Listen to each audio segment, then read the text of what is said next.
Devastação total.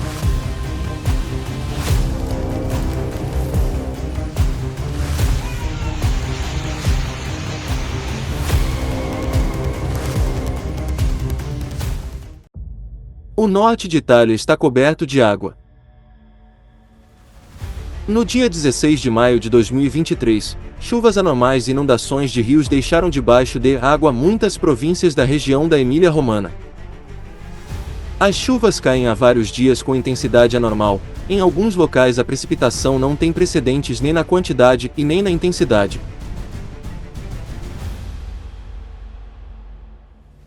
A situação dos cursos de água locais é extremamente difícil. 14 rios já transbordaram, muitos chegando a níveis perigosos. Foram registrados também numerosos deslizamentos de terras. A situação nas províncias de Ravenna, Rimini e Forlì Cesena é muito grave. Foram confirmadas 3 mortes e há pessoas desaparecidas. Mais de 6.000 pessoas evacuaram das províncias e esse número está aumentando constantemente. Muitas pessoas sobem nos telhados das casas enquanto esperam por ajuda. O Departamento Nacional de Proteção Civil intensificou a assistência técnica de emergência, envolvendo também o Exército e os bombeiros. Cerca de 900 voluntários estão trabalhando no local. Registramos também que esta é a segunda inundação na região este mês. Dessa vez, a situação foi verdadeiramente dramática, já que as inundações foram ainda piores do que as registradas há cerca de 2 semanas. De acordo com as autoridades, as tempestades irão continuar e é possível que haja mais inundações.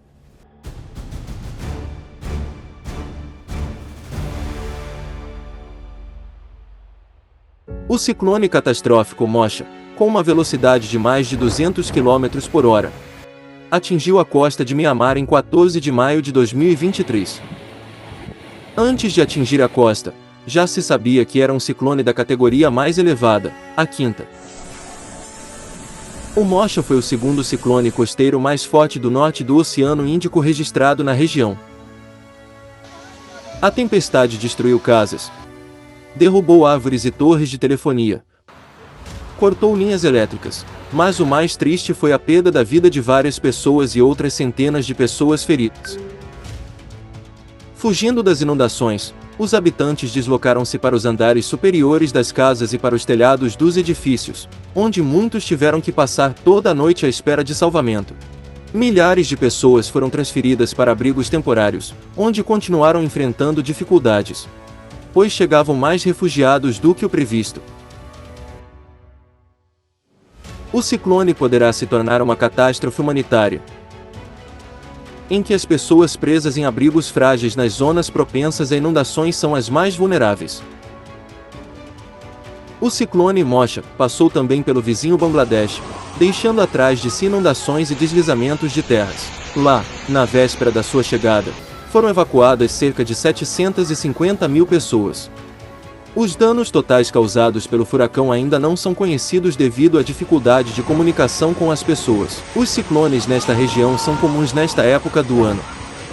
No entanto, raramente são tão fortes como o Mocha. Segundo os especialistas, a intensificação dos ciclones é influenciada pelas alterações climáticas em associação com o aumento da temperatura dos oceanos. Mas o que está realmente acontecendo no oceano? Por que é que a sua temperatura aumenta e os fenômenos naturais se tornam cada vez mais catastróficos? A resposta a essa pergunta foi revelada no Fórum Crise Global. Existe uma saída, em 22 de abril de 2023. Apresse-se para saber a verdade sobre o futuro e conhecer qual é a saída para a crescente crise climática.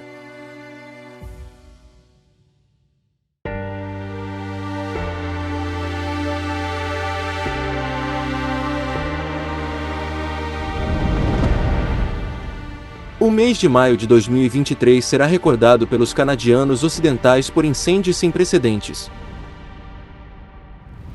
O tempo quente e seco e os ventos fortes contribuíram para o aumento do número de incêndios. Desde o início do mês, ocorreram mais de 100 incêndios florestais em Alberta e na Colômbia Britânica. Cerca de 25.000 pessoas foram desalojadas das suas casas. muitas delas sem terem para onde ir. É uma loucura, especialmente quando ocorre 2 vezes. Viu, Duo? E agora a casa dela. Não, nada é bom. Oh, não sei se a nossa casa ainda estará lá amanhã ou eu não sei. Sim, não resta nada.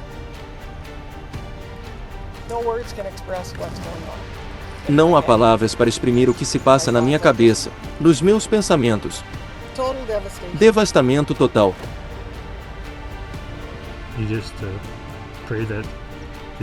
Só rezamos para que a situação seja a melhor possível. Em 6 de maio, foi declarado o estado de emergência em Alberta porque dezenas de incêndios não puderam ser controlados durante muito tempo. As nuvens de fumaça do incêndio espalharam-se por todo o país e atingiram a costa leste dos Estados Unidos. E o que estamos tentando fazer é minimizar o crescimento do fogo trabalhando a partir do exterior. Estas equipes estão cansadas, precisamos de novos recursos para conter este incêndio. Estava em condições extremas na sexta-feira. Vimos ventos de 50 km por hora. A temperatura e o vento, combinados com a falta de chuvas este ano, criaram realmente esta mistura que deu origem a incêndios extremos. Por isso decretamos uma proibição de se fazer fogo uma semana antes deste incêndio ocorrer no condado desde o início do ano. Já queimaram mais de 410 mil hectares em Alberta. A área queimada é maior do que a do país Luxemburgo.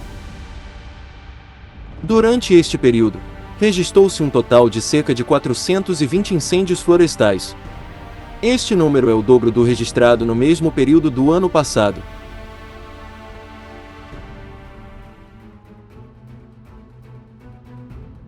Na primeira quinzena de maio, incêndios apocalípticos tomaram conta de várias regiões da Rússia. Os incêndios deflagraram na região do Volga, no sul dos Urais e na Sibéria Ocidental. Centenas de casas e até aldeias inteiras foram transformadas em cinzas sem vida. Foram registradas muitas vítimas. Embora se diga que o erro humano foi a principal causa dos incêndios, a falta de chuvas na primavera, as temperaturas elevadas e os ventos fortes contribuíram para a propagação descontrolada do fogo. Já existem tecnologias eficazes que podem salvar vidas em situações de emergência. Mas esta não é uma prioridade no formato consumista.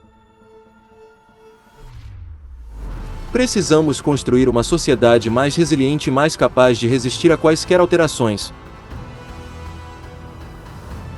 tanto no clima como nos sistemas socioeconômicos. Tem que haver um serviço de emergência global unificado de resposta muito rápida, que permita a coordenação competente de especialistas e a rápida projeção do equipamento necessário para salvar vidas. E isso é possível no formato da sociedade criativa.